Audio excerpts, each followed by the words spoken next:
Hello and welcome to the Night Watch Show. Today we are going to discuss the institution of the White House and the various protections that have been placed around it and what it is becoming in recent weeks. Please remember to subscribe to the channel by clicking at the bottom of the screen on the right side and click the bell for notifications to be on so that you stay updated on new episodes and also to help support the channel and ongoing updates, news, and episodes. So let's talk about the White House. First of all, I just want to mention I personally have great and truly immense respect for the institution of the White House and the institution of the presidency of our great country. I am not going to discuss politics or preference for candidates or anything along those lines. Simply, this is a discussion on the institution of the White House of America. And it's important to keep in mind that we as a democracy choose the leader who resides at the White House and who is essentially in control of the White House through an electoral process, and that is our democracy, and that is the people's choice, and that is the President of the United States of America. Now, the White House is accessible to people for tours. It is not a case that we see in some lands, in some places where they're ruled by dictators, such as we saw under the regime of Saddam Hussein in Iraq or Gaddafi and a long chain of other dictators, for example, in North Korea, where if you slip over the palace walls, regardless of whether you're armed or peaceful or anything, you're probably going to be devoured by dogs and shot down, etc. So that is what happens in dictatorships. That is not what happens in advanced developed societies. If a peaceful protester slips over the palace walls in the United Kingdom or in Germany or in Australia or in the Philippines or in most countries around the world, and they're unarmed and harmless, of course they'll be arrested. Of course they'll be questioned and interrogated and probably detained for a while and ultimately released, and they may even be charged with something. But they're not going to be devoured by dogs or shot down.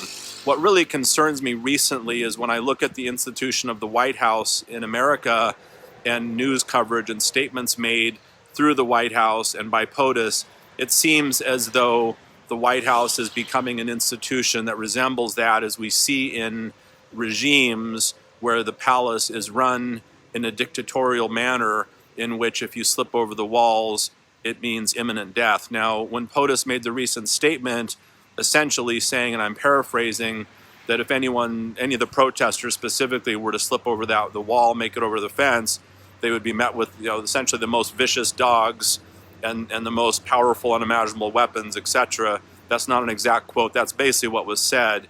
And that type of a threat, it just really seems to resemble that of a regime and a palace where there is no right to access, where there is not an elected ruler, where there is essentially a dictatorship, and whoever passes that wall is shot down, threatened with the most ferocious dogs and the most vicious weapons imaginable. So I am sorry to say that at this particular moment, it seems as though the institution of the White House has taken a bit of a hit in terms of it being a place that is no longer the house of the people.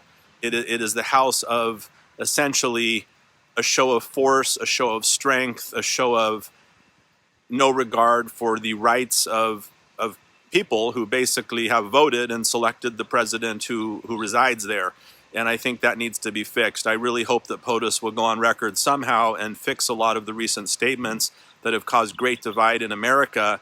And again, I'm not making a political statement. I'm not making a statement either for or against the president or for or against any of the various parties in America. I am simply saying the White House is the people's house. It is not appropriate to make a threat that anyone that passes over that fence will be basically attacked by vicious dogs and attacked by unimaginable weaponry. That is not America. That is not the people's house. That is not the White House. And by the way, just to tie this in, it's very interesting, as far as I know, and I haven't studied every country in the world by any means, I think America is the only country that has their presidential palace basically named the White House or the White Palace. And I don't know about that. It has a lot of historical importance in terms of the White House is colored white after all, and that's why it's called the White House. But at the same time, given everything that's going on in the world now, Is it time to consider a change of how we refer to the White House? Should it really be called the White House? White, is that implying ethnicity? I don't think that's the intent, although I'm sure that a lot of people in America probably perceive it as such. Maybe we should just call it the House. I don't know. Most other countries don't seem to name their presidential palace after a color, and unfortunately our country has a history of racism, and even going back a very long time, a history of slavery. And based on that, should we have our most powerful institution bearing the name of a color, which also seems to represent somewhat of a racial divide, especially in current times? But regardless of all of that, that's more of a process, I would say, of voting and people's voices, and that's not my opinion that it necessarily needs to change. But I think if Americans believe it should change through the democratic process of voting, then of course it should change. So in any case, please remember, the White House is the people's house. We choose through our voting who gets to live there temporarily and how long they get to stay there, and to threaten your very own people with vicious atrocities should you pass that wall, even with peaceful intent. Now, it is not okay to pass over the fence. It is a crime to do so. Doing so will get you arrested. Doing so may get you imprisoned. Doing so may get you convicted, and I'm not even sure how long that sentence would be, but I suppose it would be a pretty long and uncomfortable time period. So that is a fact, and the law is the law. So anyone that crosses over the fences of the White House, of course, would be met with legal consequences that would be based on current law.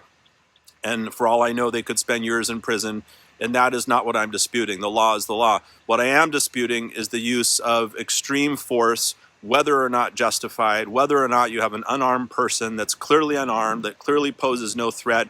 Is it true in what POTUS said recently that they will be met with the most vicious dogs and the most unimaginable weapons? Is that what's going to happen? And if that's the case, if that were to happen, of course they would be charged, I understand that, and detained. But if they're really going to be attacked by vicious dogs and mowed down by unimaginable weapons, that would cause protests like we've never seen before. And I sure hope that was not a serious statement, although it sure came across serious to a lot of people. That's it for today's episode. Thank you for joining. Please remember to hit the subscribe button on the bottom of your screen right side and turn on notifications so we can keep you in the loop. Have a great day.